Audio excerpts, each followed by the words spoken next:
So ఇప్పుడు మనం పింగ్విన్స్ ఏరియాకి వచ్చామండి. మీరు చూసుకుంటే సౌత్ ఆఫ్రికా ఏదైతే ఉందో ఇప్పుడు మనం కేప్ టౌన్‌లో ఉన్నాం. ఇది అంటార్టికాకి దగ్గరగా ఉంది. మీకు మ్యాప్ పాయింట్‌లో చూపిస్తాను అర్థమవుతది.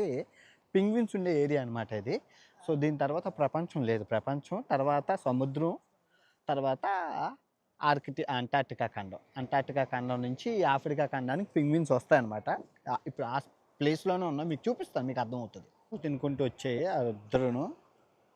చేపలు తినుకుంటూ వచ్చాయి ఇప్పుడు అంటార్టికా నుంచి. చూడొచ్చు అవన్నీ అక్కడి నుంచి వస్తున్నాయి భలేగా. దా దా దా బుజ్జి స్నానం చేసావా అమ్మ తిన్నావా ఇదిగోండి అన్నీ ఇప్పుడు వచ్చాయి అన్నీ భలే వచ్చాయి. అదిగో బాగున్నాయి అన్నీ చూసారు ఎన్ని గ్రూప్ మీటింగ్లు అన్నీ ఏం జరుగుతుందో ఏంటనేసి. మీన్స్ అన్నీ ఇక్కడికి ఎందుకు వస్తాయంటే ఇది సంరక్షణ కేంద్రం అండి. అంటార్టికా నుంచి రావడానికి అన్ని పిల్లలు గుడ్లు పెట్టుకోవడానికి ఇల్లులు మొత్తం సదుపాయాలన్నీ ఇక్కడ ఉండడం వల్ల సంరక్షణ కేంద్రం అవ్వడం వల్ల అంటార్టికా నుంచి పింగ్విన్స్ అన్నీ ఇక్కడికి వస్తాయి. అమ్ముతున్నావా ఓయ్.